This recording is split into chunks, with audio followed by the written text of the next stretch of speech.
Ok, vamos lá. A gente sabe que às vezes a justiça pode parecer um labirinto, né? Cheia de processos que se repetem, onde tempo e dinheiro parecem simplesmente sumir. Mas e se existisse um atalho inteligente para isso tudo? Pensem só no desperdício. Uma perícia contábil que levou meses para ficar pronta, um depoimento técnico super difícil de conseguir. Ter que repetir isso do zero não é só ineficiente, é um gasto enorme de recursos que poderiam ser muito mais bem usados. Pois é, felizmente, o direito processual pensou nisso e evoluiu. Foi criada uma ferramenta para evitar exatamente essa repetição desnecessária. Uma solução que tenta encontrar o equilíbrio perfeito entre agilidade e justiça. E o nome dessa ferramenta é prova emprestada.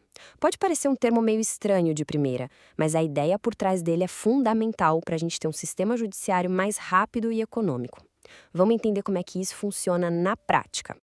A base legal para isso está bem clara, lá no artigo 372 do Código de Processo Civil. A lei permite que o juiz aceite uma prova que foi produzida em outro processo. É como se a gente estivesse montando um quebra-cabeça e percebesse que uma peça idêntica, que já foi encontrada e validada em outro quebra-cabeça, se encaixa perfeitamente aqui. E os benefícios são bem diretos, bem palpáveis. Primeiro, a economia processual. Isso significa menos gastos para todo mundo, para as partes e para o próprio Estado. Segundo, a eficiência, claro, porque o processo anda muito mais rápido. E tudo isso ajuda a cumprir uma meta maior, que está na nossa Constituição: o direito de todo mundo a um processo que termine num tempo razoável. Mas calma lá, uma ferramenta tão poderosa assim não pode ser usada de qualquer jeito. Existe uma condição, uma regra de ouro que é absolutamente inquebrável. A visão do Superior Tribunal de Justiça, o STJ, sobre isso mudou bastante com o tempo. Antigamente, a coisa era bem mais rígida.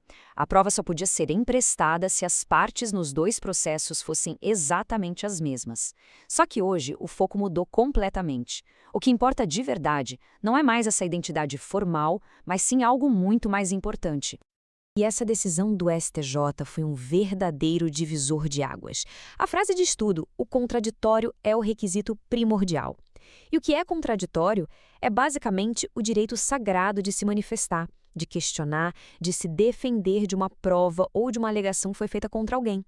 Ou seja, o ponto-chave é esse: a validade da prova não depende de quem estava lá no momento em que ela foi feita. O que importa é garantir que, neste novo processo, a parte contra quem a prova está sendo usada tenha a chance completa, total, de debater, de questionar, de refutar aquela prova. A gente saiu de uma simples checagem de nomes para uma garantia real de defesa. Para deixar tudo isso bem mais fácil de entender, vamos pensar numa analogia simples.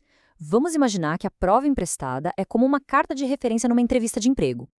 Funciona assim, ó. Primeiro, a empresa, que é o nosso processo novo, recebe a carta de referência do antigo empregador, que é o processo antigo. Ok. Passo 2, esse é o pulo do gato. A empresa dá ao candidato a chance de se explicar, de questionar o que está na carta, de esclarecer algum ponto. Esse é o contraditório em ação. E só aí, no terceiro passo, o recrutador, que é o juiz, vai tomar a decisão. Ele não vai olhar só para a carta. Ele vai analisar a carta junto com a entrevista, com todo o resto, para decidir de forma justa e informada. Mas a história não termina aí, não. Mesmo que a prova passe nesse teste do contraditório, ela não é aceita de forma automática. Agora, entra em cena o papel fundamental do juiz. No papel, a prova emprestada é juntada ao processo como um documento qualquer, sabe? A cópia de um laudo, a transcrição de um depoimento, mas o juiz não pode tratar aquilo como um simples papel. Ele precisa avaliar o peso real daquela prova, levando em conta como ela foi produzida lá no processo original. E essa avaliação toda é guiada por um princípio chamado persuasão racional. O que isso quer dizer? Que o juiz tem liberdade para dar o valor que ele acha justo para cada prova. Mas essa liberdade não é um cheque em branco, de jeito nenhum. Ele tem a obrigação de explicar de forma lógica e com bons argumentos por que ele deu aquele peso para aquela prova. E aqui está o ponto central. A decisão não pode ser arbitrária. A prova emprestada é só mais uma peça nesse grande quebra-cabeça. O juiz precisa ver onde ela se encaixa no cenário completo, analisando junto com todas as outras provas que estão no processo, para só então formar sua convicção. E assim, a gente chega no grande equilíbrio que a prova emprestada tenta alcançar. Ela é exatamente esse ponto de encontro entre a necessidade de ter um sistema mais ágil e o direito inegociável a uma defesa justa. Então, resumindo a ópera, a prova emprestada é uma ferramenta fantástica para eficiência. O uso dela depende, sem exceção, da garantia do contraditório. E, no final das contas, é o juiz quem decide o valor daquela prova, mas não de qualquer jeito, de forma racional e bem justificada na sua decisão. Todo esse mecanismo mostra um amadurecimento muito grande do nosso sistema de justiça. A ideia não é só ser rápido por ser rápido, e nem só garantir todos os direitos a ponto de o processo não andar.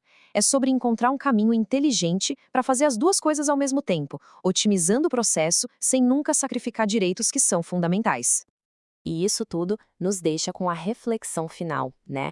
A prova emprestada é um ótimo exemplo de como o sistema tenta buscar essa harmonia.